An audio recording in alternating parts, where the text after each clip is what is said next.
Ladies and gentlemen, good afternoon and welcome to another edition of Toxic Happy Hour, where we are toxic towards scams that delay the adoption of global sound money. We have one expert in that area of sound money and Australian economics, Stephan Livera. That is right. Welcome. Well, thank you very much, guys, for having me on the show. I am excited to get into it with you boys. Let's do it. Awesome. Puppy, let's go. What do you say? Oh, we got people in the chat there as well. Everyone in the chat, hit like and subscribe. Smash that like button, everyone. And hi, Camilla, hey, and Marty's Al and Labra. I see you guys there in the chat. How are you? Yeah, Labra, I think, is still suspended on Twitter. So welcome, Labra. Dude, Puppy, I already get that impression that Stephan should be doing his shows live, his podcast, man. Look at him. Like you are created for live shows, buddy. He's bringing the energy.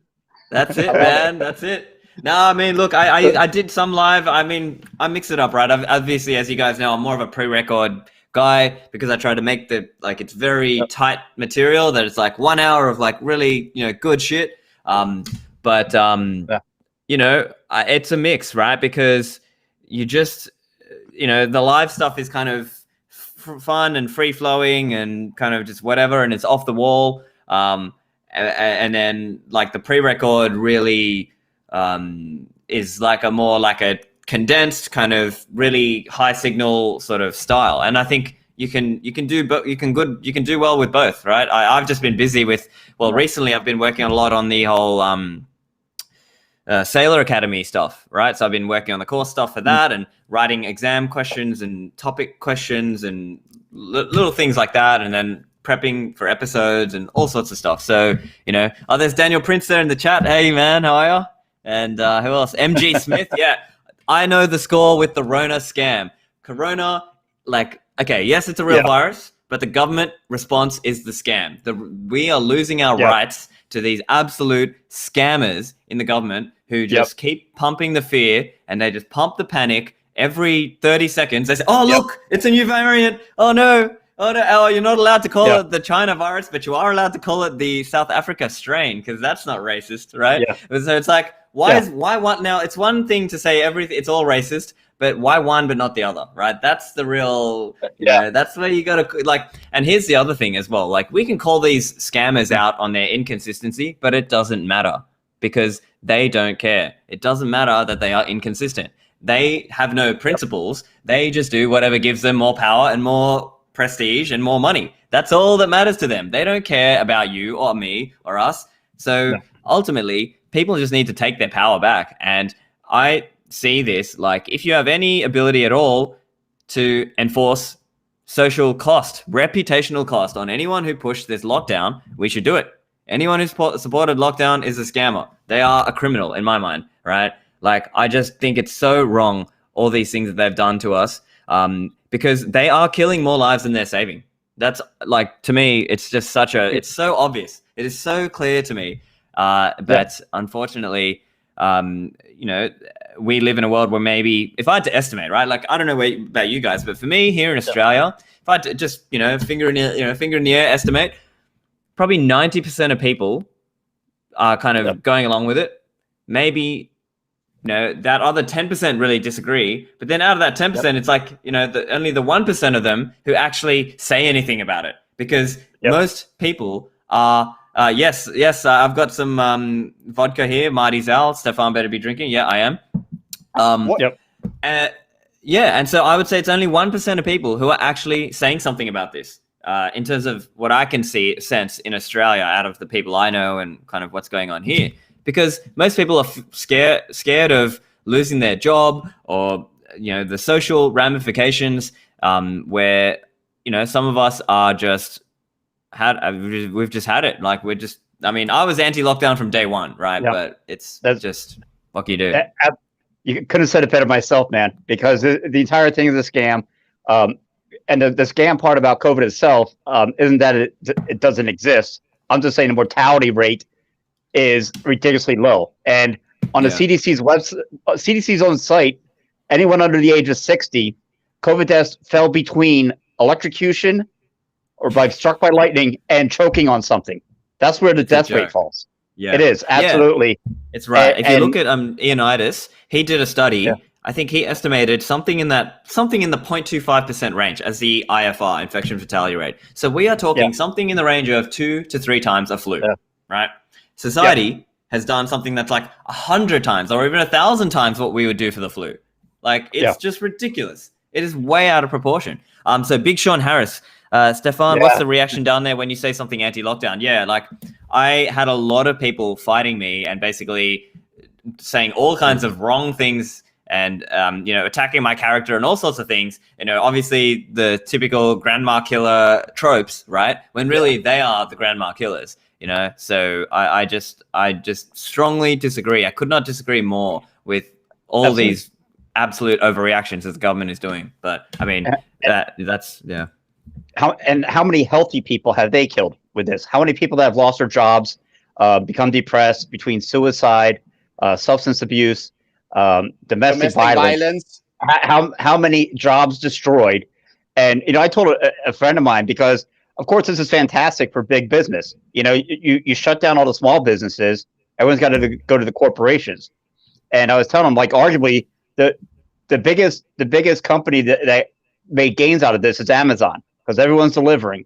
I said, so you got a guy whose business is profiting the most, who runs the Washington Post. Do you think you're going to see anything straight and truthful come out of that paper when the same guy owns Amazon? There's no way.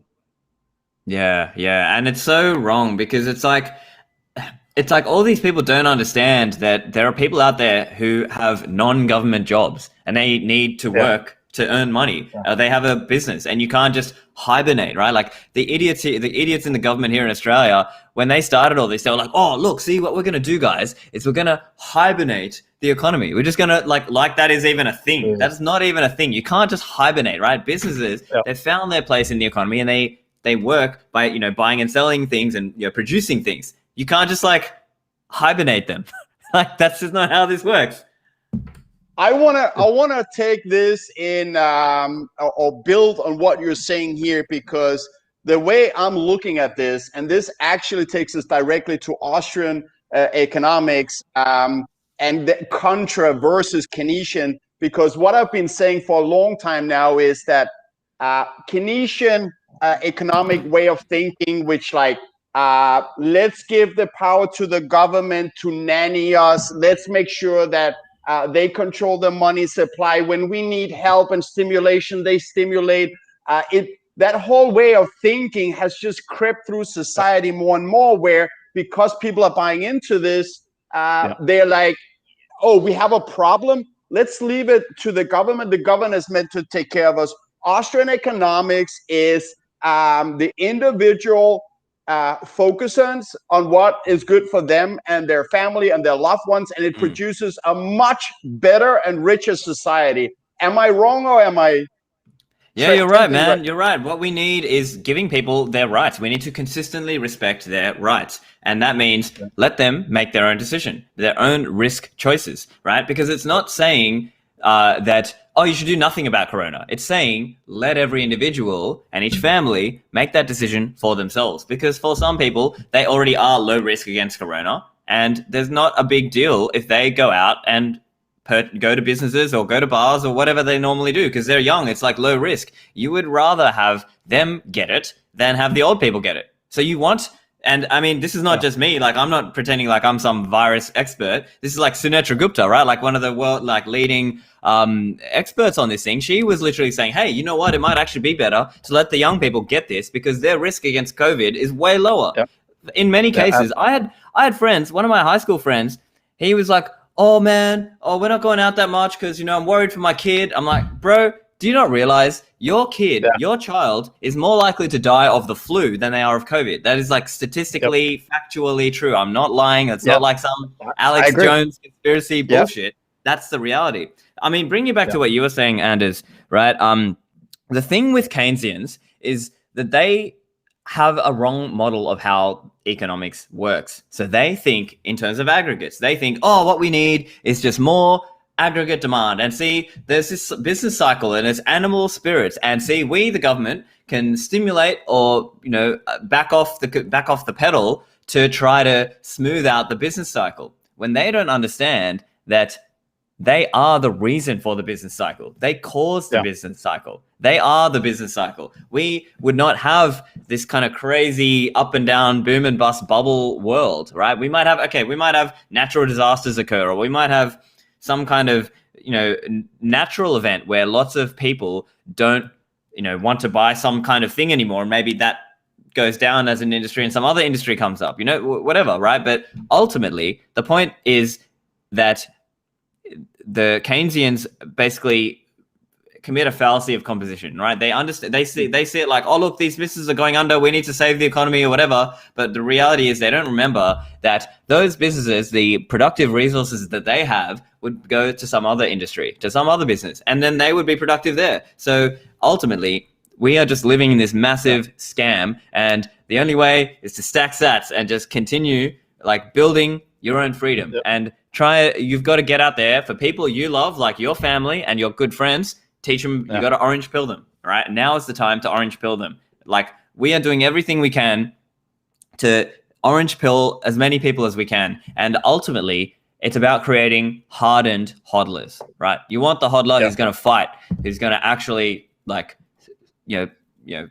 sack up and do something about it, and actually learn to do things with Bitcoin and build into the Bitcoin ecosystem, whether that's teaching someone else or contributing in some way, funding a developer, doing some development yourself, helping with documentation, teaching, talking about it, whatever you can do, just get out there and do it. Just do something that you can help, right? Run a meetup, organize at the meetup, teach people how to hold their keys, how to run their Bitcoin node, all those sorts of things, right? These are all kinds of things that I'm doing. I'm spending a lot of my time doing.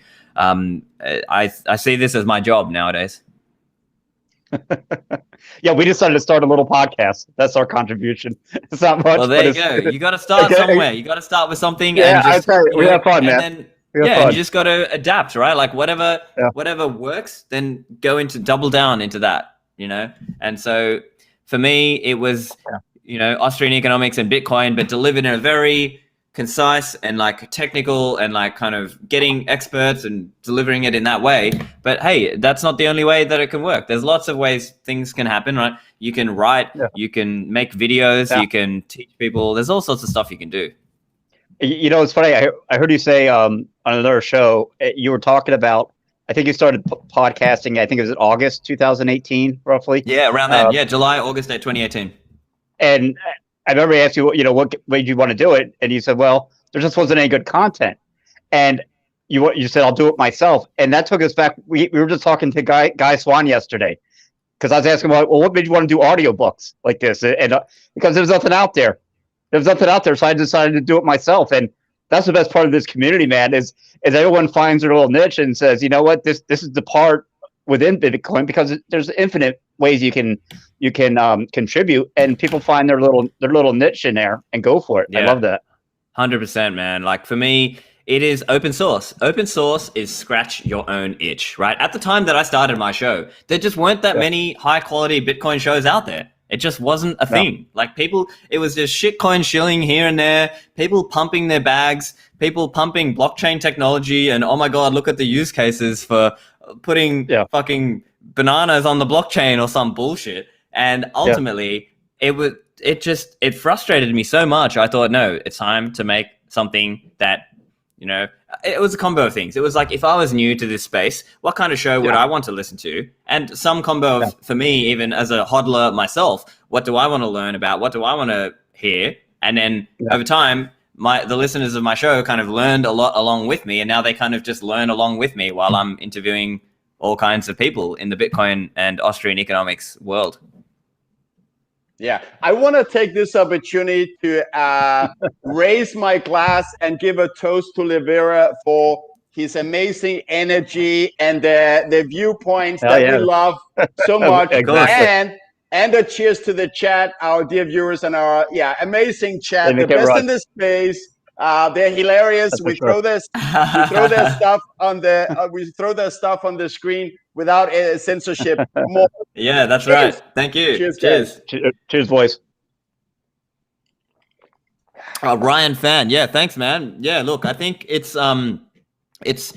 getting Sailor on board was huge, right? I think that really helped change things, right? And it's one of those things where you never know who is listening, right? I had no idea he was listening to my show, right? and it's not that I was the only one, of course. I don't want to it's one of those things where we are all influencing each other, right? I was in turn influenced by other people like Pierre Richard and Michael Goldstein and VJ and Safedine, and you know, and then we're all kind of influencing everyone else, and so it's kind of like be your own influencer. So don't worry about having a hero, right? It's like this idea that we are in some sense the anti-influencers, right? We're not about it's not about the fame and the fortune, really, genuinely. Okay, of course it's hard to deny, of course, fame, fortune is cool, whatever. But really, it's also about justice, right? For me, this is a justice question. I want justice. I want monetary justice. You know, if all the other people might call themselves social justice warriors, I think I'm like a monetary justice warrior. All right, I'm here to stop central banks and stop fiat money. That is the goal. Yeah, 2020 is obviously is the year of Michael Saylor, and he really reshaped the narrative of the greatest value proposition of Bitcoin. Because until him, there wasn't much talk of it as just a reserve asset on the balance sheet. And I heard you talking to Luke Groman. He had some interesting points. You guys, it's a great conversation, by the way. And he was mentioning about, and this is why I talk about this hyper Bitcoinization and what it looks like. But he's also talking about in a way that you just have this reserve asset, and maybe down the road, the government still has some sort of, I don't know if it's a CBDC or a token or something that you can tie in where you can get the best of both worlds. You can get the reserve asset of Bitcoin. How do you see that playing out? Or do you think, it's got to be an all or nothing, Bitcoin becomes the main medium of exchange? Yeah, so it will start more as a reserve asset. And then over time, I see it like there are these different worlds and they coexist. So you've got that sort of KYC regulated world, and that's mostly about hodling, right? It's like hodling and borrowing against your coins. And then you've also got this kind of gray market world that's out there, and people there are not necessarily going to be fully disclosing and taxing and whatever, and they're just going to be doing whatever because they're already all in Bitcoin and they're just spending it, whatever. So it's kind of, these worlds both exist, and I see it like my role is out there to just help about all of Bitcoin, right? Whether that's Lightning or it's privacy or it's custody and multi-signature or economics. It might also help educate around whatever. And so in terms of from a government perspective, right, to answer your question, I think governments will try central bank digital currencies, right? They will try this because think of it from their perspective. You have started this unsustainable boom, and now your incentive is to keep the party going as long as you possibly can. You don't care. You just want to kick the can. That's their incentive, right? I'm not saying it's a good thing. I'm just saying that's their incentive. Their incentive is to keep the party going as long as they possibly can. So the question is, how long can they do this? And I think the answer to that is a fair amount of time, because look at Japanification, right? They had this huge bubble in the 80s, and then now they have been having the lost decades since. So they can keep pumping and keep inflating for a long time. And now, it's only now with Bitcoin that we have a real exit. We have a real way out. And the people who are intelligent and thinking through the issue in terms of the economics of this are the ones who will be stacking sats. And ultimately, central banks will help governments come out with central bank digital currency. And my guess is they will try to market this as, oh, look, it's a whole new thing. See, we're being very forward and, whatever, but we have our central bank digital currency, whatever. And that's going to be their marketing shtick. But at the same time, when people can transfer out of CBDC into sats, well, there you go. What are you going to say, Anders? No. I just want to ask you because a lot of people have that fear. They listen to the thought, there's a central bank digital currency coming.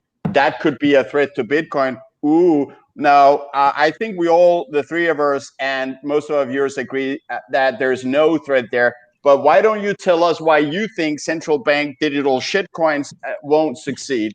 Yeah. First of all, hey Germa, how are you, man? Love seeing your stuff on Twitter, bro. Yeah. So in terms of central bank digital currency, it's you've got to think through long term. Long term, one of these assets is going up and the other is going down. That's ultimately, and I know we joke about the meme number go up and all that, and it's really just conveying. It's a meme to convey these more complicated ideas just in a simple bite-sized format for the average person out there. That's why number go up is such a powerful meme. It is a great way of conveying the incredible scarcity of Bitcoin, right? So if you think there's a really interesting website, I think it's called satoshis-per-person.com, and it's like, how many, if you divide, the world population is maybe 7.8 billion people, something like that. And if you divide that by the number of coins, it's something like 240,000 sats per person. That is your quote unquote fair share of Bitcoin. If you were to just magically wave the magic wand and divide it equally. And that's just nowhere near reality, right? So Sean Stacken would love to hear Stephan talk about deflationary economics. So the key point to understand here is when the normie masses and the mainstream corporate media tell you, oh, deflation is bad, what they really mean is they are running cover for the Keynesians who caused the boom to begin with. And so, yes, once you've blown up this crazy bubble, of course it has to deflate. But remember, the actual productive assets that are out there still exist. They will simply be, the owners of those assets will change, right? So some of the owners will go bankrupt and someone else will buy those assets, and then it's a market. So they'll buy those assets and then they can now reallocate those resources to where they are more useful and more productive and more needed. So the way to think about it is we will see credit deflation, right? The popping of the bubble that they have blown. But the thing is, like I was coming back to what I was saying, is they're going to push this as long as they can. They're going to kick the can as long as they can. So it may not necessarily, like, really more likely is that we're going to eke out, they're going to eke it out for as long as they can. They're going to run on fumes for as long as they possibly can. That's what they're going to do. Yeah. Now, in terms of the good side, right? Bitcoiners should be in favor of deflation. Of course. Now, we should be proud deflationists. Exactly. The Price of Tomorrow, Jeff Booth, great book. And I think Jeff Booth in that book really puts it into terms that makes it easy for, like, popular economics. It's easy for the average person to understand. And so what we will see is a growth deflation world, right? So I don't know exactly how quickly the economy will grow, but it will grow so much faster. And what we will see, and this is kind of a crazy mind-bending moment, but think of it like this. Your salary might actually stay flat or go down in nominal terms. But here's the thing. It might be going up in real terms, meaning you can buy more things, right? So as an example, say your salary, just for silly example's sake, say you earn 80,000 a year or whatever. Yeah. Your salary might actually, and this is kind of mind-bending, right? But your salary might come down to 75,000. But in terms of purchasing power, your purchasing power might be $90,000 compared to last year. Yep. You know what I mean? So it's like, And so it's like a really crazy thing to think about. But I believe that is a likely outcome. And now it might be different, right? It might be more like your salary just stays the same. And then your purchasing power obviously is going up over time. So it could happen like that. Right now, it just kind of depends what industry you are in. Because if you're in an industry that's really growing quickly, or maybe your skill set is growing very quickly, then okay, maybe your salary is rising or your income is rising. But on average, you might actually anticipate that your salary would stay the same while your purchasing power is rising, because the things that we buy is coming down as well. The price of that, right? Yeah. What did I do before Bitcoin? Someone asked me that. So yes, I worked professionally. I'm a chartered accountant. I worked in Deloitte in the Big Four, and then I was working in banking. I was in CBA, Commonwealth Bank of Australia. So biggest bank in Australia.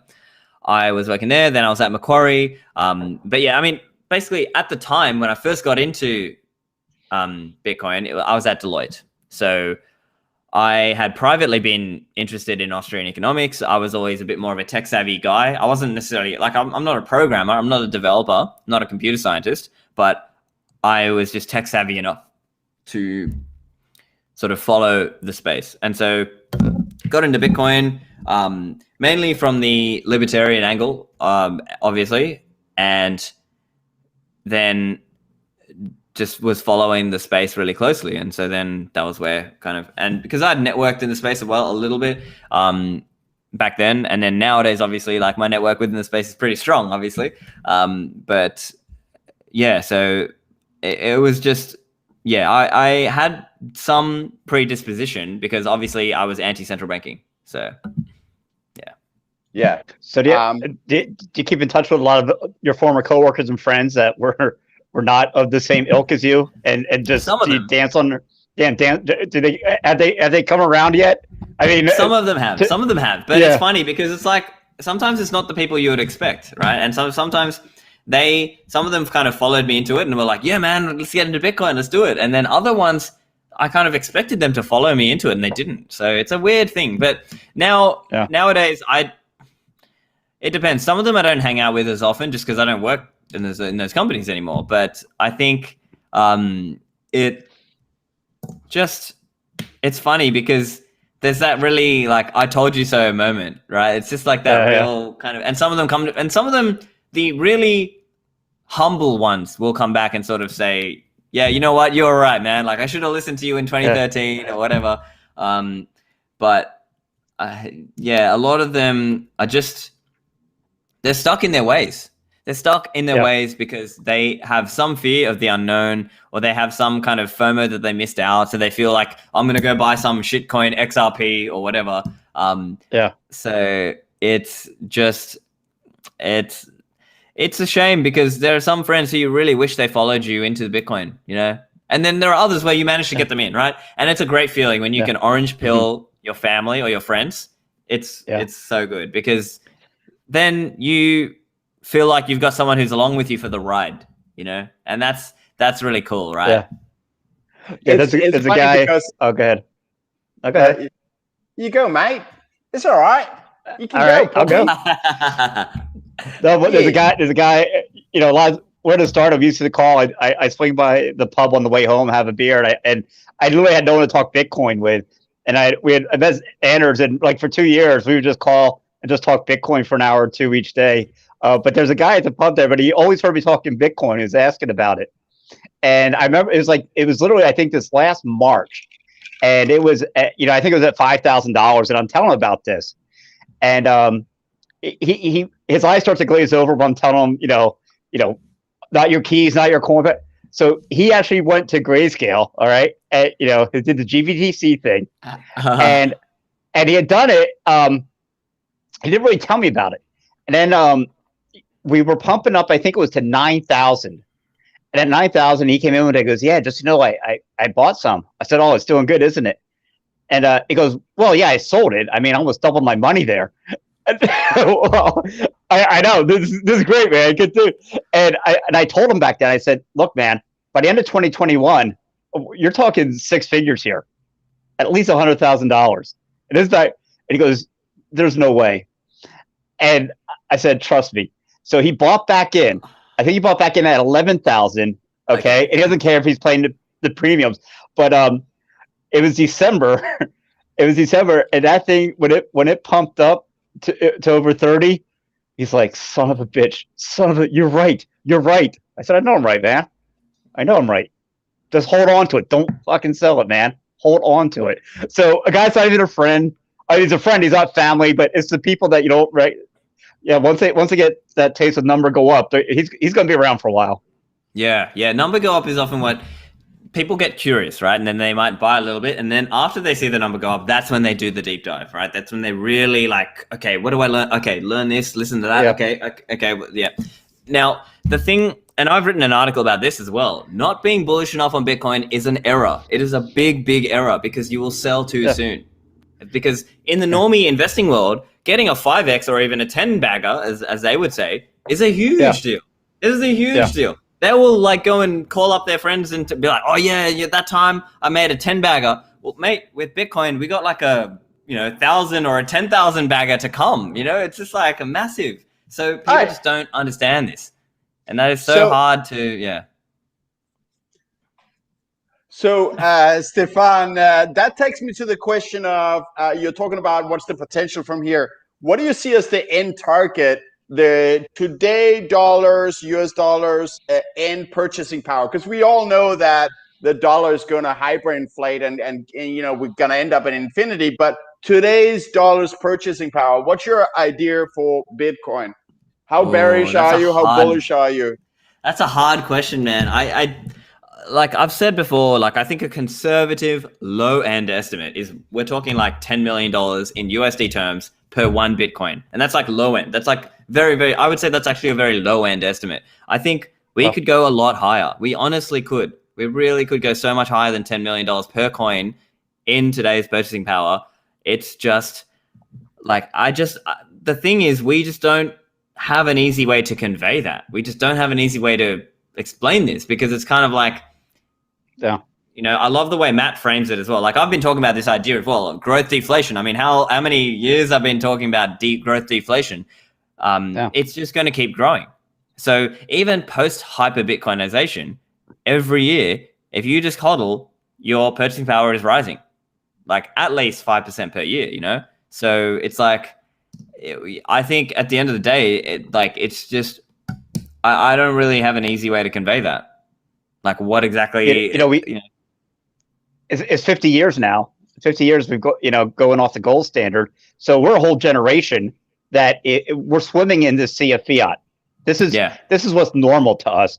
And it was earlier this year. I think the EU released I forget their central bank released a little commercial, and there's this young lady on there talking about inflation. She goes, well, you went down to the store this year and a chair cost $100, and you went back next year and it's $110. Prices went up. That's inflation. That is literally what she said. Prices, like it's just this natural thing that happens. Prices just go up. No fault of anyone. They just go up. Yeah, it's just animal spirits, right? It just happens. It just happens. So, Stephan, the guys, rightly so, in the chat are making fun of my Australian accent, mate. Let's crack a tinny. So, for you to have a chance to get back at me, why don't you say, I don't know, I mean, you don't know Danish. Well, you can hear Danish accent from me. Pardus wants you to say shawarma in a Danish accent. Shawarma? Is that how do you say it? How do you say it? Yeah. I would say shawarma. Okay, I think you shawarma. got it right. Yeah. Shawarma. Yeah. I think, shawarma. Chad clearly is getting it wrong here. My Australian accent is perfect, and your Danish accent is perfect. I love it. I will, though, say you have been reported to the Bear Police for your $10 million target. You are being... Oh, no. Yeah. Oh, I'm going to get cancelled. Oh, no. Yeah. I better shut down my podcast. Cancelled. Too bearish. Blocked and reported. Yeah. You had passed every Bitcoin purity test until then. Now you're just too bearish to be a true maximalist. Too bearish. So Anders, what's your target? My target is 20 million. I can do it. I'm actually gonna do a one of these days when Pubby don't want to join me. I prefer to do YouTube streams with Pubby. When he's too busy, I have this presentation that I just did for. I did it back in October. I did it for some high net individuals here in LA. 4th of February, I did it on eToro for club members. And there I explain what is money, because I feel you need to understand money to understand that Bitcoin is money. If you don't understand money, you just think Bitcoin is some like funny magic internet, technology money. And then I also go to explain what is my end target for Bitcoin, which I see this decade. And I look at fiat currency medium of exchange being worth more than 100 trillion. Naturally, Bitcoin takes over that. Real estate globally and stocks globally are combined about 400 trillion. I think easily these artificially low interest rates have pumped that price 4 times too high. So I'm saying 300 trillion from that. That gives me a total market cap that Bitcoin will take of 400 trillion, which gives us 20 million US dollars per Bitcoin. It's going to happen. It's going to happen this decade. It's not financial advice, but it is my strong personal opinion. Yeah, I like, that's the thing as well. Like, I mean, for me, yeah, you look at M3 globally, it's around 90 or 100 trillion or whatever, and then yeah, you just think about that idea that Bitcoin is going to suck a lot of the value out of these other things that have been blown up as part of this whole fiat scam bubble that we live in. So ultimately, yeah, like it is going to keep pumping, and we just have to, our job is to just help as many people get in here and like build this thing so that we can advance the hyper Bitcoinization future, right? And I think this is also an interesting point to talk about cycles, right? Which I know you're a big fan of, Anders, right? Because I had a chat with Preston, right? And this was maybe August or like maybe October last year. And we were talking about this idea of, hey, how do you know when it's the final cycle, or when would the final, like, what is the final cycle? Like, if we're going through that kind of, so historically, right, Bitcoin has gone through 4-year cycles, right? 2012 had a halving, and then 2013 bull run. 2016 had a halving, 2017 had the crazy bull run. 2020 had a halving, and now we're going through a bull run now in 2021. And so the question then is, how many more have we got left before it like just pumps and fiat is done? We talk about this every show, and this is escape velocity. This is it. This is absolutely you think it's this cycle? Yes, I do. Wow. Because well, remember when MicroStrategy first bought, and this doesn't count Grayscale or anyone else, when they first came with their purchase, you only needed 8 companies to make that size purchase to pick up the whole year's supply. That was it. Now you're talking about within the next halving, okay, or until then, company like Tesla, who knows Apple, who knows Microsoft, them coming in, pretty, not only it wasn't Michael Saylor, but now you got Elon Musk. Every CEO in the country now says, look, I got to do this or I'm getting fired if Bitcoin takes off. So they're going to put something in, maybe 5-10%. I'm not saying they're going all in, but I just don't see how it comes back anymore. The gloves are off, man. So Stephan, what is your indicator whether we have reached, okay, now it's game over?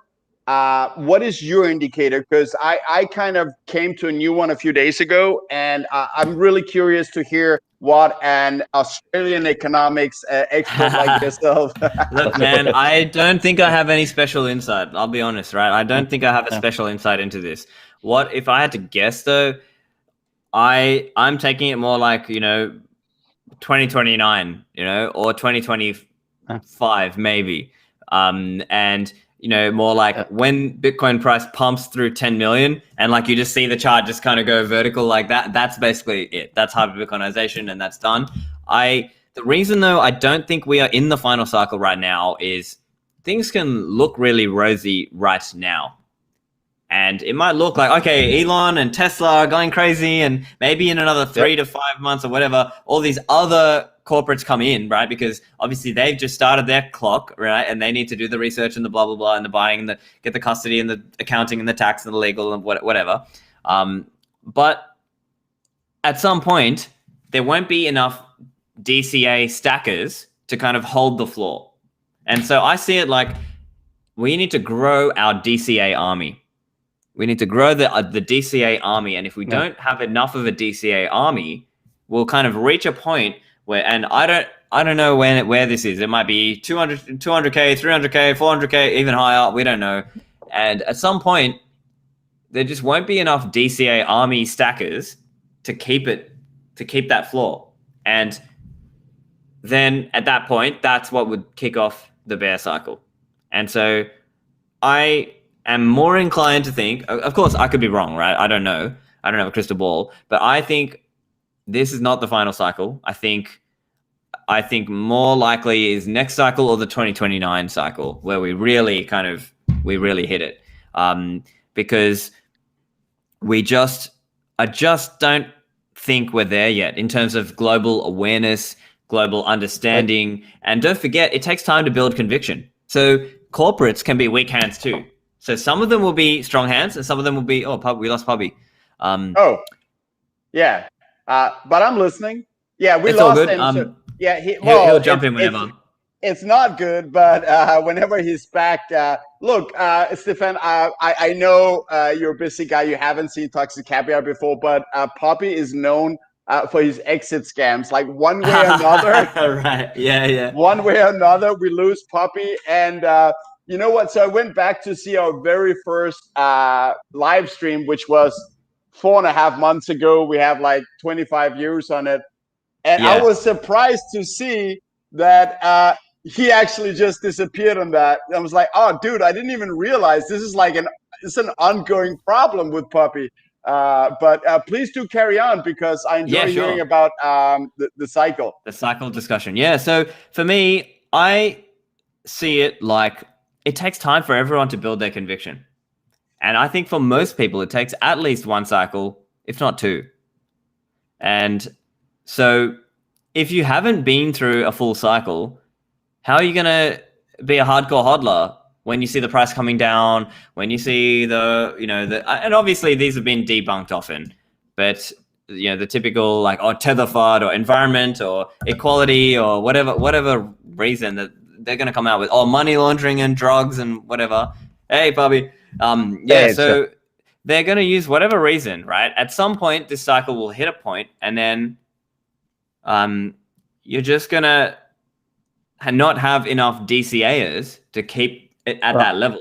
So maybe if we hit like 300K, and then it kind of the DCA army is at a level that keeps us at maybe, I don't know, 50, 100K, something like that. And so then we kind of grind down, just like December 2017, the top was like 20K. And then December, like fast forward 1 year, it was kind of on the way down. December 2018, it was like 3 or 4K.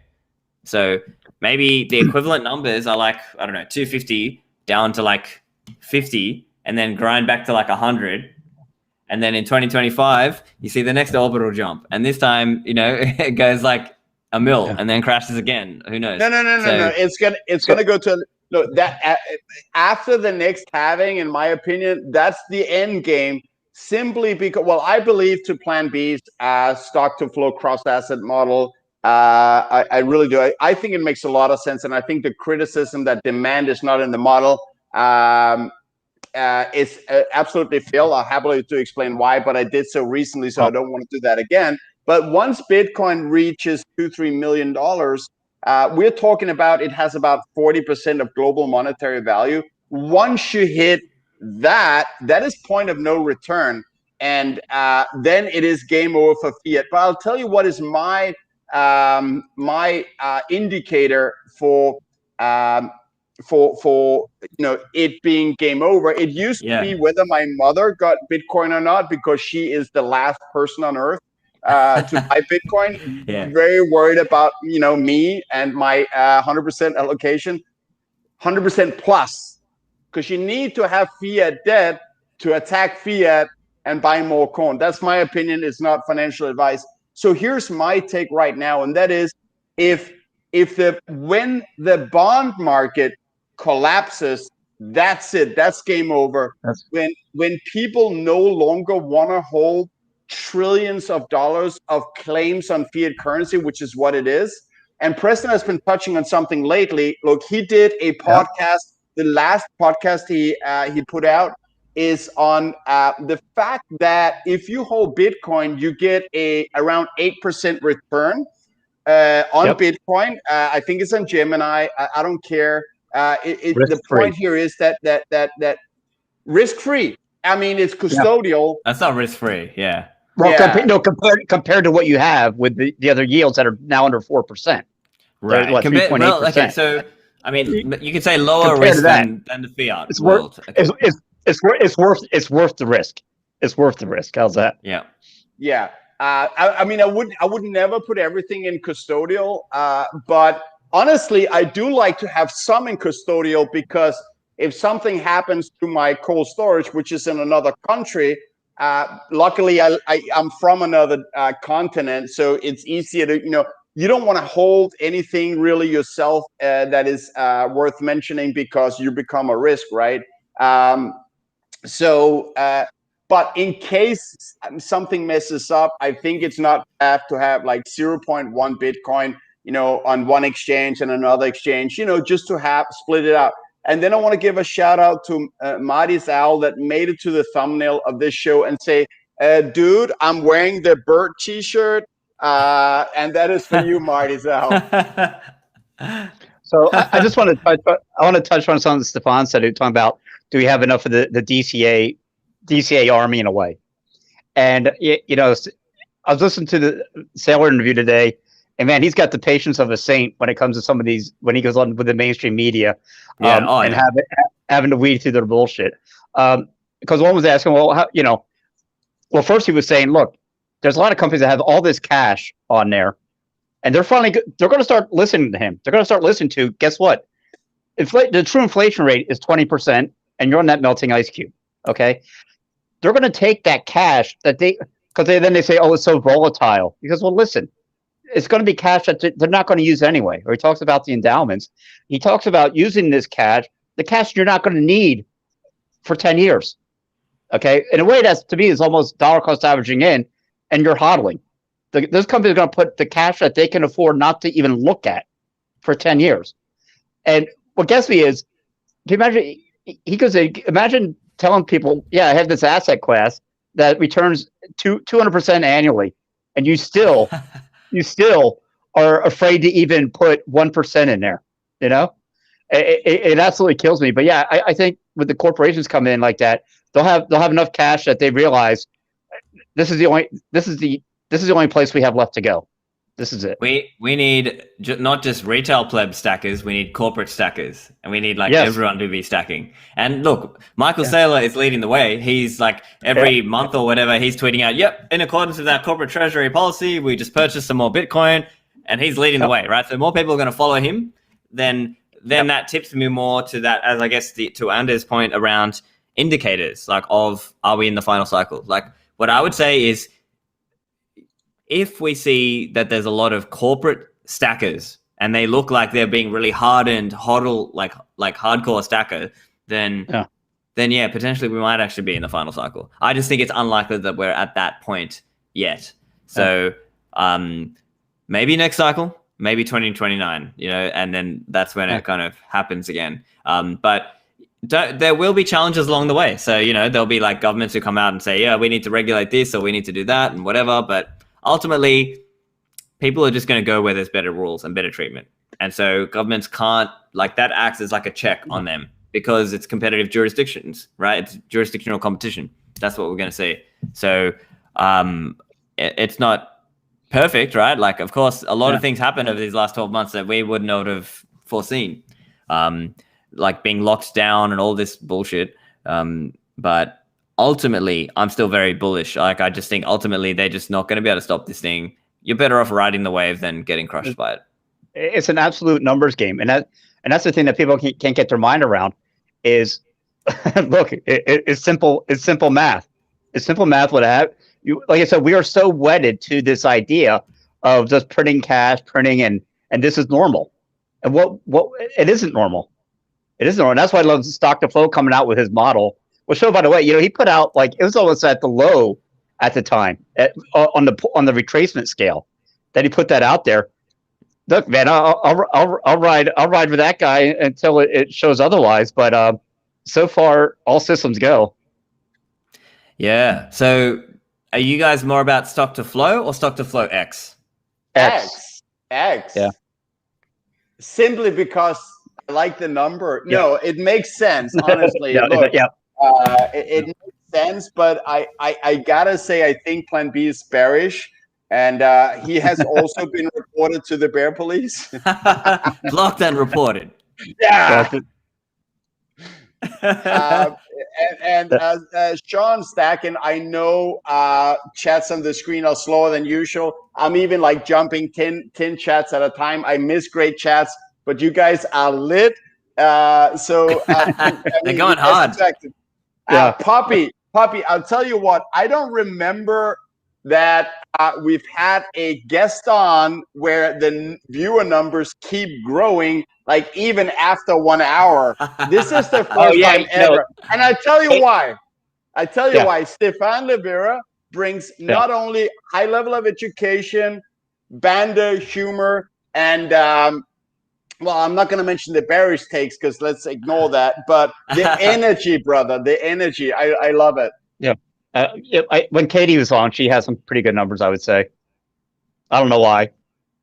Look, I don't recall. So, are you talking about the Katie's, when she was on alone, or when she did, or when she was on with the toxic ladies? Yeah, both. Yeah, and podcaster mistake, Stefan. Just so you know, never invite 6 ladies on your show at the same time. Dear God. Well, I'll have to keep that in mind, bro. And for one professional to another. Yeah, that's right. That's.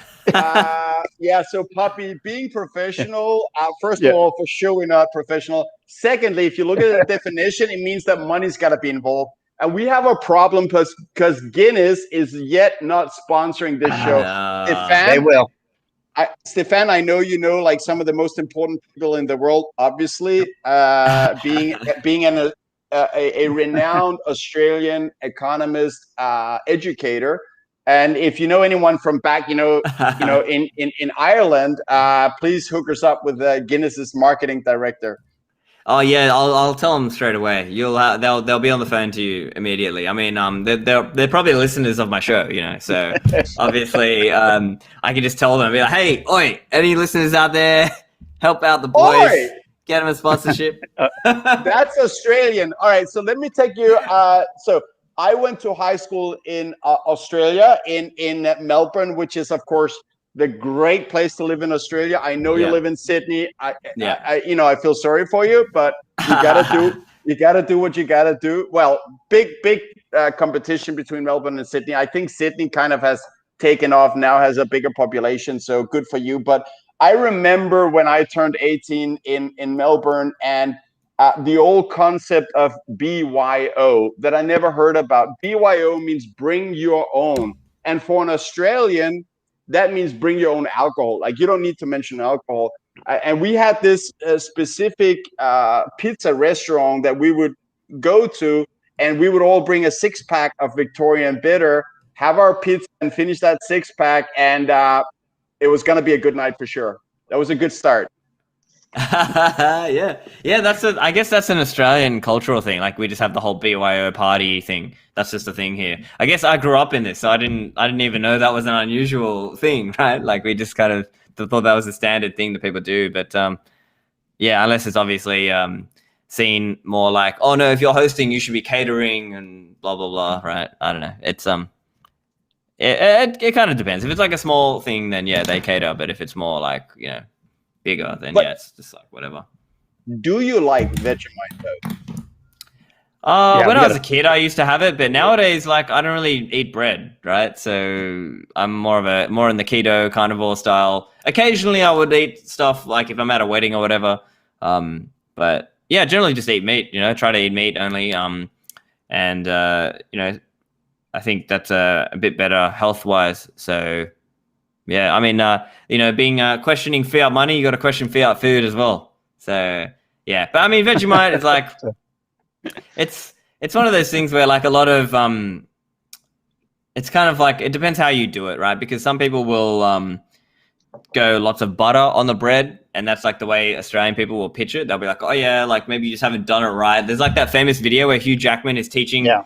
I can't remember who, but he's like teaching some famous talk show host, oh, see, you just weren't doing it right. You need to put like some, you got to butter it the right way and do the right ratio of Vegemite. Because if you go too hard on the Vegemite, it kills the flavor, So, yeah. Well, Bavarian Huddle, why aren't you listening to my show? Yeah. And that's why I wanted to bring this one up. I gotta jump like 10x in the chat because it's lit tonight or this afternoon. But Stephan, please answer this because I feel that's what you're doing. You are Austrian and Australian economics as well as Bitcoin. You got that combination where you're bringing the truth about Bitcoin being sound money, which is the foundation for Mises, right? Like one of the help me out here. Answer the question. Sure. Yeah. So I mean, it's like Mises saw sound money as a check against government, right? In the same way that you would sort of have a right to free speech or a right to, these different things. It like sound money is a check against the government. And so it has two components. It's affirmative in the sense that it means market chosen money, and it's negative in the sense of saying it shouldn't be a government imposed choice. That's what sound money means. So that is very much what I try to promote with my show. So that is ultimately that's the worldview that I'm coming from when I'm talking about Bitcoin. And so it just bleeds through, even in episodes that aren't so much about the economics. That's just what I'm thinking about. That's how I'm thinking about this thing. And so I think many other people in the space have learned from that, and then they take that on, and it forms part of their own worldview as well. And of course, again, I'm not saying I'm the only one, right? Like Safety is out there, Pierre Rochard, Michael Goldstein, VJ, other people are out here talking about these things, and they have helped popularize that way of thinking, because I think that is how you can help yourself understand what's going on here. Because as I was going back to what I was saying, if you're not bullish enough on this, that's a big error. And so part of doing that, part of not making that error, is doing the learning and understanding a little bit more about what this is and why it's doing what it's doing. If you decide, just if you Google American founding fathers and their view on money and currency, some of the writings in there are absolutely brilliant. I mean, they basically, you draw and quarter anyone that brings up paper. To them, they understood. They absolutely understood the problem. Yeah. We've obviously forgotten since then. Hey, but like you were talking about earlier, when people will tell you how to eat a Vegemite, okay? And I didn't say it because, Aussie on board, I hope you're listening. She wrote, you have to eat it properly, Pubby. You guys over there are too excessive with everything. Just a light scraping on toast. So now, you're right. They will give you advice. In other words, it's so bad you got to put a little on it. Yeah, exactly. It's absolutely. Maybe you should have more. Yeah, I don't know. I don't know. The poison is the dosage, right? Or the dosage is the poison, or whatever they say. Yeah. Poppy, we're having Stephan back. I know it's going to be hard to convince him to make this mistake again, but I'm loving the energy and the level of education here that you're bringing, Stephan. I really do. Camilla Campton, Queen C, as I call her. What's your BTC story? Yeah, the Queen. It says the Queen. How did I, as in for me? So basically, I was already anti-central banking, and so, like VJ's multiple touch point theory, I probably first heard of it and disregarded it maybe 2011 or 2012, some Slashdot article, right? So it's one of those, you see the article and you're like, oh, that's probably a scam, whatever, who cares about this Bitcoin thing, right? Right? And then I was on a family holiday in December 2012, and I was reading, and I came across, funnily enough, an article by Eric Voorhees. And that was my Bitcoin orange pill moment. That was my moment that really made me step up and be like, whoa, what this is incredible. It just got explained to me in the right way. It was like, hey, this thing is not just some random, crazy, techno weirdo money. It's going to challenge central banks. It's going to challenge government money. And from then on, I was interested. I couldn't stop. I couldn't stop thinking about Bitcoin. And so then, bought my first coins in early 2013. And then, I just went hard. And that was when I back in those days, because there weren't a lot of us, right? There weren't many of us. So I was kind of interacting, even though I'm here in Sydney, I was interacting with people like Pierre Rochard and Michael Goldstein and things like that. And so, guys like Pierre and Michael are some of my oldest friends in the space. And also Catan, my co-founder of Ministry of Nodes. He was one of my proper Bitcoin friends from back then. So you need a few Bitcoin friends to hodl with, right? To kind of like, oh, hey, what's going on? Like, what do you know? And you need that. You can't just do it on your own. So I would suggest, now, yeah, if you don't have that, make sure you go and find some Bitcoin friends and join your Bitcoin meetup group and kind of have some friends who you're chatting with about it. Because without that, you could never, like, I don't think I could have gone like this. I could never have held, yeah. Oh, absolutely. And look, my best friends in the world right now are Bitcoiners from around the world. That we have a tight knit group, on Twitter or whatnot. But it's funny you say 2013 because the guy who really came up with the DCA in my mind also started there at the high and sort of showed me the way how you ride out a bear market is Mr. Fryer Haas, man. Yes, one of my co-organizers of Sydney. Yeah, Bitcoin man. Sydney. Yeah, so definitely he's gonna. I know we'll be having him on in a bit, but yeah, I'll tell you what, that guy. I remember hearing his story. Because everyone makes fun of me, I always tell my story because I started right at the top in December 2017. Didn't know what the hell I was doing, but I heard him on a podcast, and I said, "Look, man, if this guy can do it, I can do it." He really inspired me, and to stick around.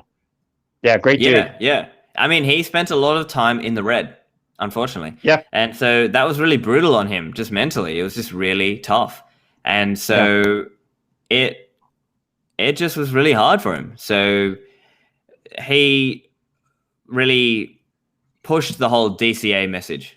And so, that message came around and now we've got, Swan Bitcoin and all this stuff now that can help people do that. So, yeah. So MTC asked me, what's my Citadel plan? Well, I guess cool. Thanks, Camilla. Yeah. So the thing with Citadels, right? So I don't know. Yeah, medium or longer term, I think the plan may be more like regional Australia, or maybe go overseas and look at ways to lower taxes, legally lower taxes.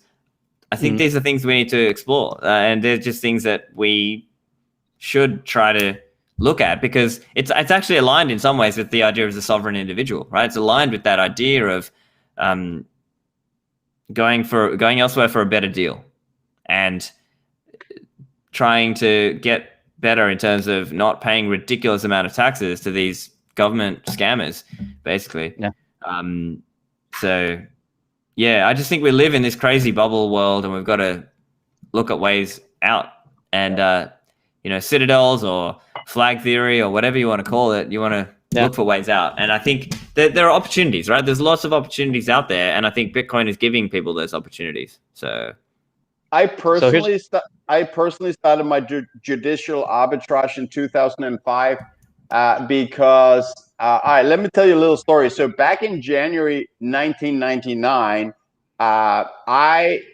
Google had been online for 4.5 months. So how do we do that? 4.5 months. They had 10 employees and they had so few users that at the bottom of their website, they had an email you could write to at Google and they would answer back. Crazy. I had been a Yahoo stockholder since October 97. And then I thought, dude, I got to get some of this Google because that's a threat to Yahoo.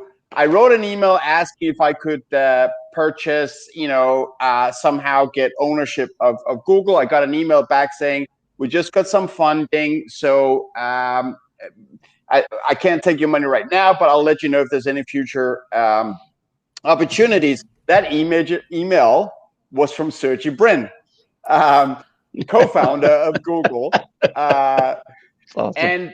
And then I had to wait all the way to 2005. The guy never got back to me. I should totally sue him. But I had to wait to 2005 until Google went public. I started buying call options. And then in Denmark, look, options go for a maximum of 2 years.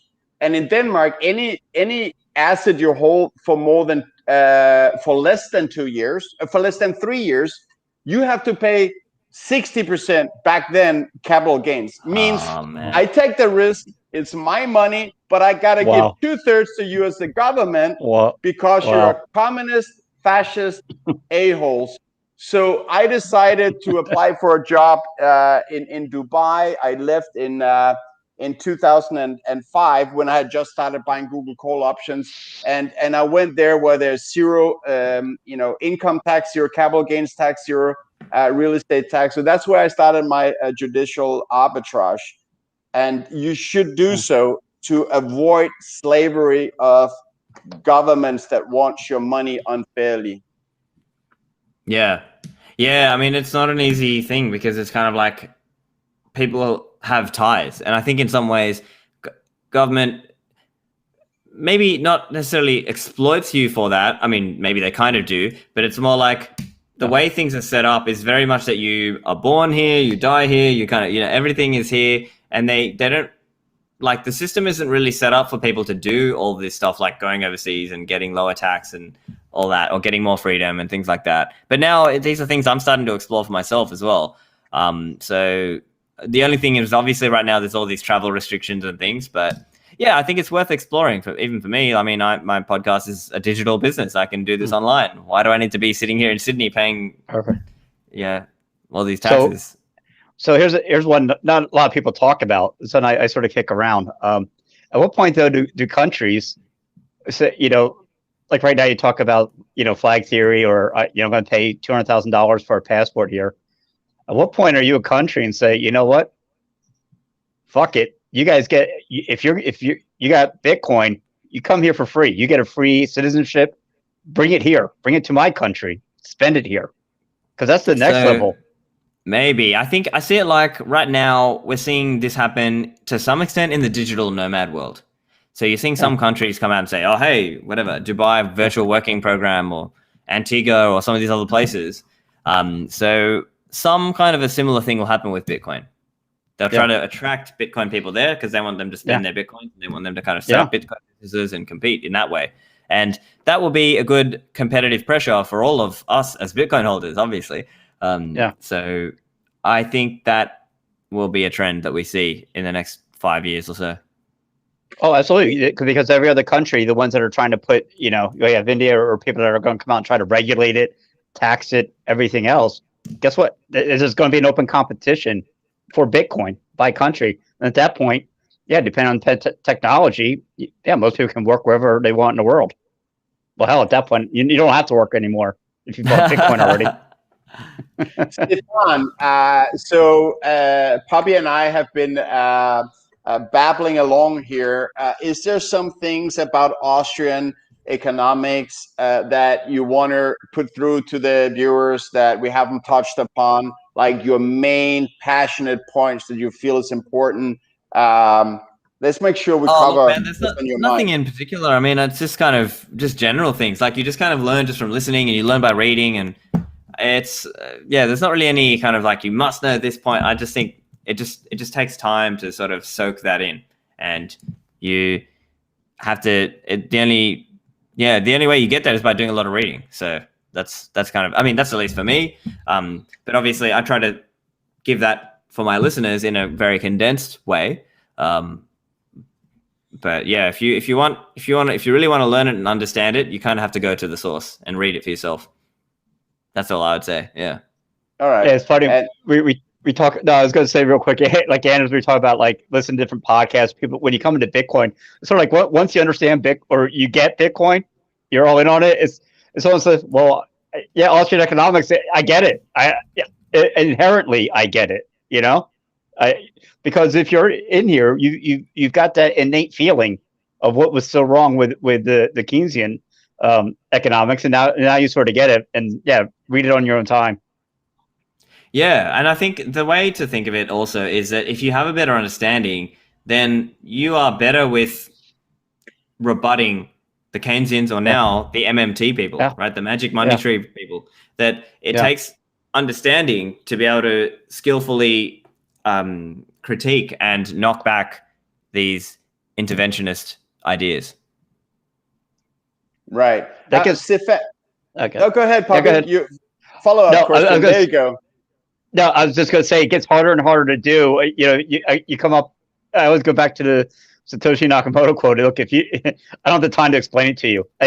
You've had these conversations so much. I'd rather spend time in my little Bitcoin world, learning more than trying to convince you otherwise, because some people just can't be convinced.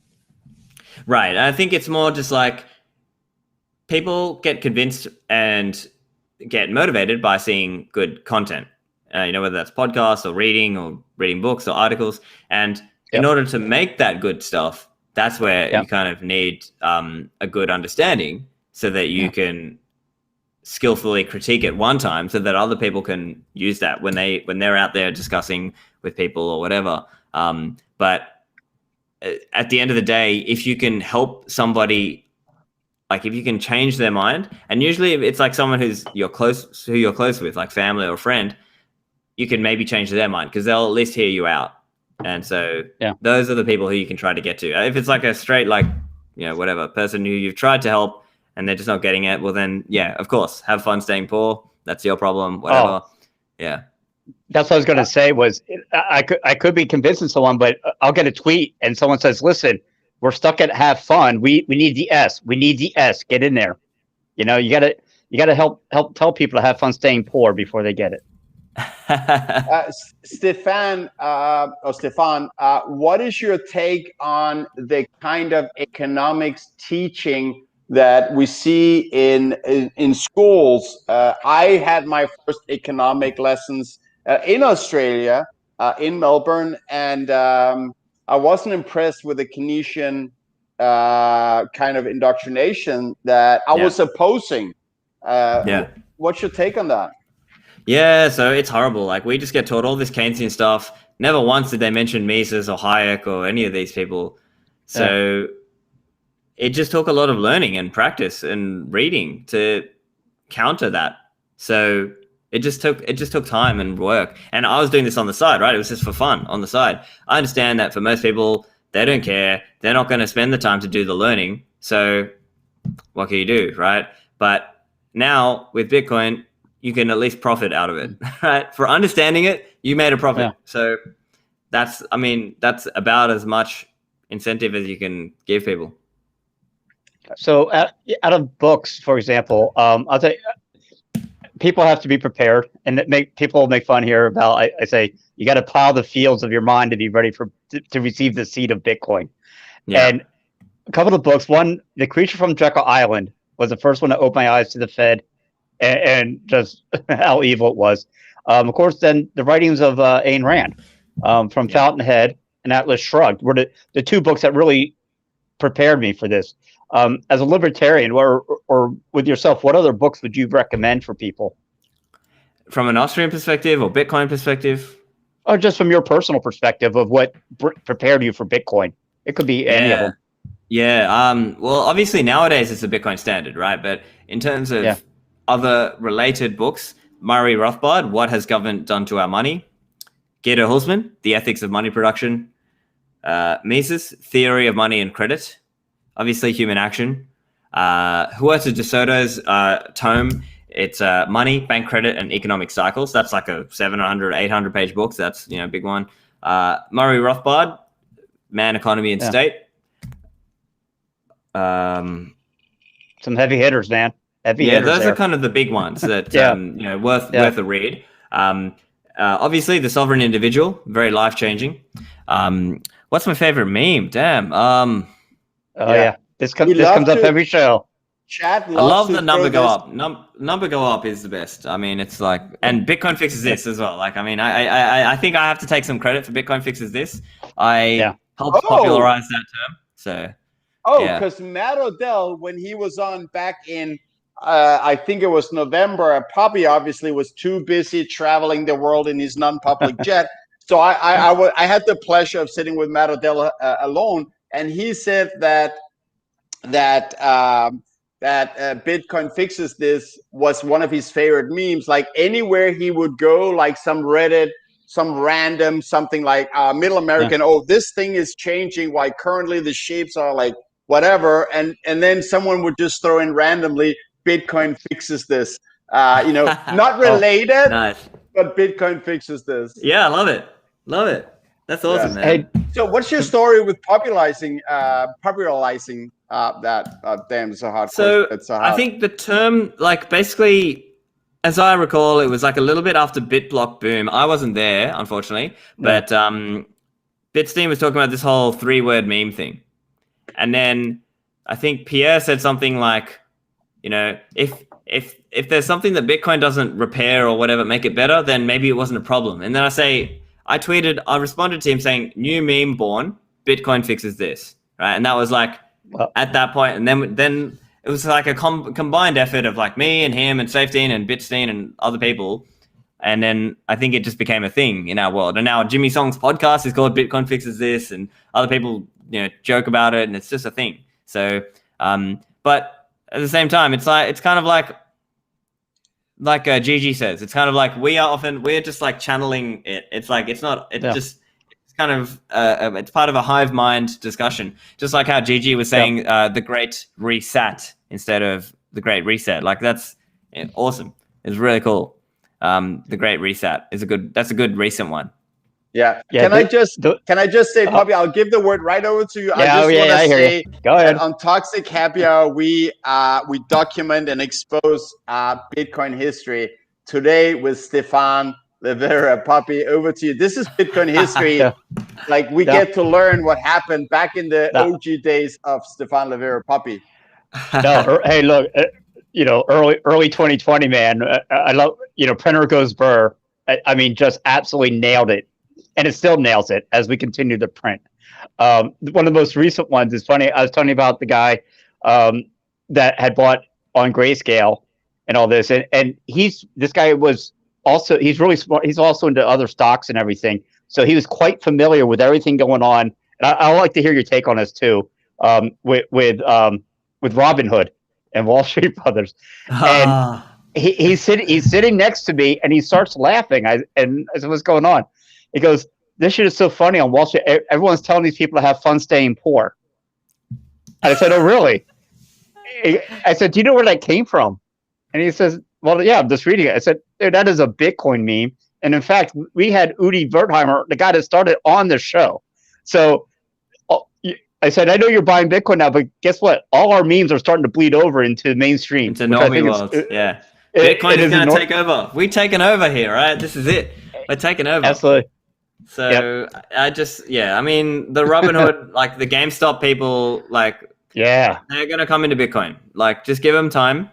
They're going to start their journey. A lot of them, like, will just kind of wake up and realize that Bitcoin was the answer they were looking for. It was the answer they never knew they needed, right? They never realized that you just had to do this. I think Mark Cuban came out and was telling those guys, and I know he's anti-Bitcoin, but basically, unfortunately, Robinhood didn't have the capital to keep it up, allegedly, or even worse, is they basically sold everyone out, to protect their hedge fund buddies. That's a complicated question, but yeah. Actually, really interesting. Some Dennis in the chat is saying HFSP was the one that Bitcoiners didn't make, and that's true. It was kind of like we took it and like kind of claimed it for ourselves. It's just like the term maximalist. So I think it was one of those things where like the shitcoiners are trying to say, oh, you don't want to be right, or do you want to be poor? Have fun staying poor or whatever. And then I think Udi was the one who then took it and like basically did a judo move and turned it back into a Bitcoin thing of like, hey, if you want to play with shitcoins, you're going to have fun staying poor. But it goes back into that ethos of, after this many years, 12 years, averaging 200% returns, and you still have problems with Bitcoin. You're still a no coin. You're still a hater. It's at the point you just wash your hands of it. You just have fun staying poor. We're done. We're done. We're just going to we'll keep doing our thing. That's it. Yeah. And they'll come when they're ready, Everyone buys at the price they deserve. Yeah. I like that meme as well. It's not a meme, it's just like an idea. It's an idea that people say, And I think I heard that first time on Adam Back, and the person who mentioned it, one of his guests said he couldn't remember where he got it. So I don't know where it comes from, but there's some truth to that. I came across an article describing Bitcoin as money in 2011, July 4th, actually. because I went back to like look for that article, because for me it was like a personal thing, and I rejected it because Satoshi used the word miner, which made me think of, oh, it's like computer games where you have this like you employ farmers, you employ like soldiers, like a miners. That's World of Warcraft. I'm out of here. Yeah, you're like, oh no. Yeah. Anyways, Puppy, I think we are like reaching the stage where Stephan realizes there's no end time and like he's stuck. You're not stuck in here with me. I'm still. What's the thing? I'm not stuck in here with you. You're stuck in here with me. No. Hey, Princey holds the record of 3 hours and 22 minutes. By the way, just to let you know. I don't think that was a classic. No, whatever you got to go, man. Just let us know. Just let us know, and we'll only take another 45 minutes. You let us know. We know you have a busy life. Yeah. We'll finish up in like, I don't know, 5-10 minutes or something, and then call it a session. Yeah. Perfect. Yeah, all right, that's cool. Poppy, do you have any further questions here on the end of the show, supposed end of the show for Stephan, or? No, I just say, look, we talked about sort of a lot of the past and present and a little bit of the future, but how do you, 2021, of course, everyone's looking at, how do you see it playing out? How do you see it sort of unfolding? Yeah, so that's a tough one. At a guess, we are going to see over the next few months, big numbers of people coming in. I feel like retail is not even really here yet, like really here yet. We are very much being driven up by corporates and Tesla and high net worth and people like that. So give it a bit of time and we'll see retail really coming in here as well. And we'll all be overwhelmed because I think every person now who's like a Bitcoiner will get overwhelmed by all their family and friends who are like, hey, help me. How do I get coins? How do I get a hardware wallet? How do I, and then there'll be backlogs on all these things, right? Like signing up with exchanges or buying hardware wallets. Maybe the hardware wallet manufacturers won't be able to keep up with the demand. And there'll be a lot of stuff like that where, people are just trying to get into this and they need to scale into this. And then everyone in the ecosystem is going to hit some kind of growing pains because they might get all this new demand and they might not exactly know the best way to deal with that and have a lot of inbound emails and things going on. I mean, even for me now, it's a bit like there's a lot of commotion, right? There's a lot of like emails flying and chat and people, and it's hard to get back to everyone. Like I'm trying to, but it's starting to really feel hard to. I think in retail, it's just real quick. I want to just follow up on that, Anders, because with retail, like you say, it was one thing, when you started at 10,000 or whatever, unit bias is obviously quite real. And when I see Elon Musk put 195 billion, the price gets driven up to almost 50,000. How do we change that? There was for a bit of time we had SATS as standard. Now there's some fight over bits.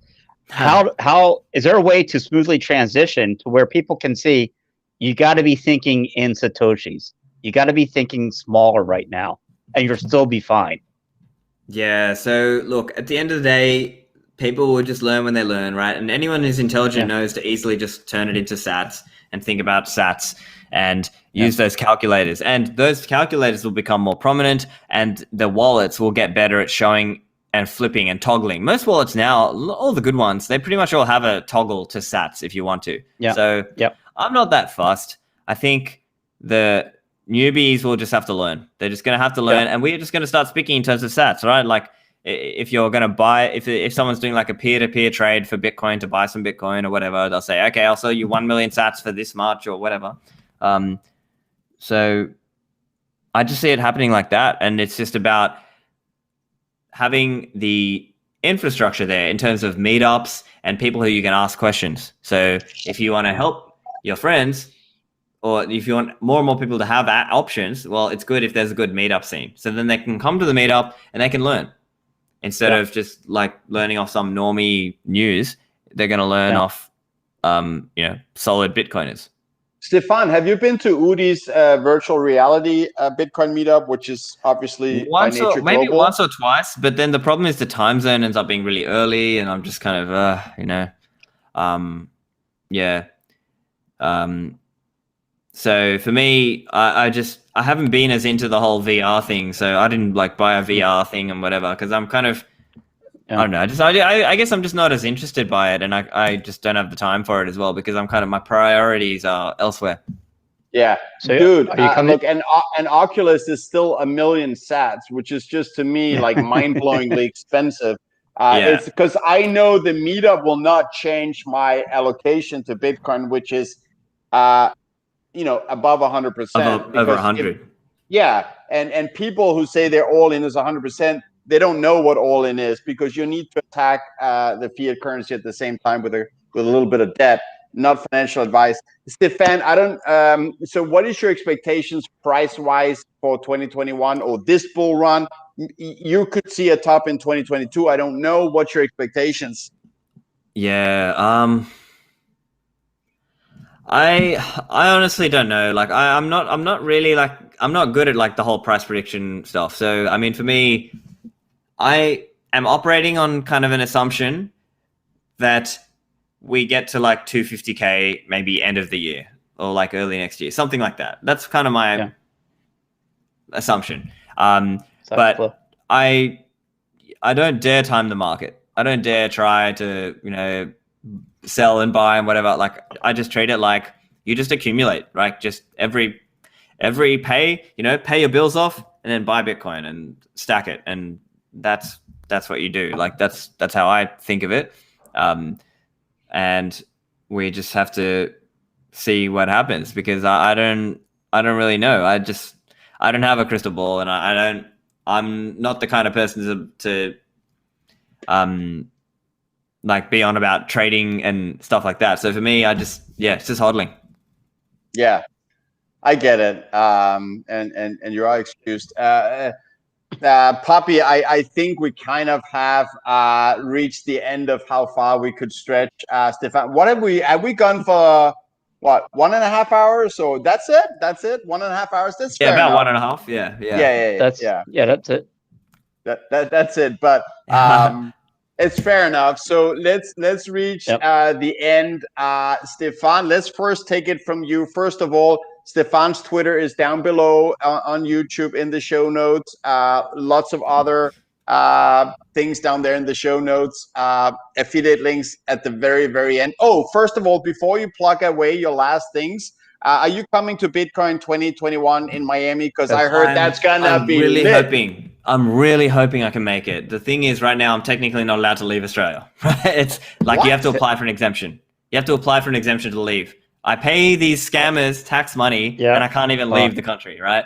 So that's the situation I'm in. So if I can leave, and the thing is, then there might be all this rigmarole of if you come back, then you got to do a 14-day quarantine, whatever, and like it's a pain. But if I can, I will. I'll try and find a way to get out of here and get to Miami because I would love to be there. I would love to be there. And, I was joking with BTC sessions and I would really love to set up a karaoke event and have like a pre-event before the conference. And so then, anyone who like wants to hang out with me in BTC sessions, we'll have a karaoke event for anyone who loves to sing. And why it would karaoke? be really fun. I can't sing. Why karaoke? Anyway, I used to do a lot of singing when I was younger. Yeah. Australian government is the real free Stefan. Let him out of this country. Let the man be free. So karaoke, sure. You know what? I'll be there. Make sure you get there. Get a private jet. Come on, Stefan. We're gonna be at 100,000. Pubby, you got a couple of words there? Pubby's going to be there. It's actually my home state now. I can actually drive. I can drive. That's awesome, man. Me and Andrew's going to be there. A lot of good crew coming in. Canute, usually he's in the chat. I think Canute is going to come down, which would be fantastic. And I'm all about the karaoke too, man. Dude. Count me in on that one for sure. No, hey, thanks for coming on, man. You bring great energy, great insight. Just appreciate you being on. Awesome, guys. Well, thanks for having me. And yeah, guys, you can find me online, stephanlivera.com and ministryofnodes.com.au. They're the two sites. So, you know, looking forward to that and hoping to see you guys in Miami. Yeah, same here. Let's do it, man. Let's do it. Stephan, before I do the intro, I just want to tell you, if you got 2 minutes to 1 minute to hang out in the green room, we will be there. You don't have to. Yep. So I just want to do the outro for the love of the people. I want to tell people, do not store more value in dirty fiat currency than you can afford to lose. It's a built-in policy. US dollars has lost 98% of its purchasing power since 1930, when the Federal Reserve scam was created. So be careful, because it's the official policy that we're going to take away the value of your savings. And on that note, I just want to say, Stephan, thank you so much for bringing that energy and that highly intelligent Australian economics thinking. Appreciate it. And thank you, viewers. The chat, best chat in the space, and Chairforce, shout out to him for making the insanely cool thumbnails for YouTube. So Stephan, thank you. Chat, thank you. Viewers, thank you, Puppy. Yep. Love you. Thank you. Bye. Ciao. We'll see you in a minute.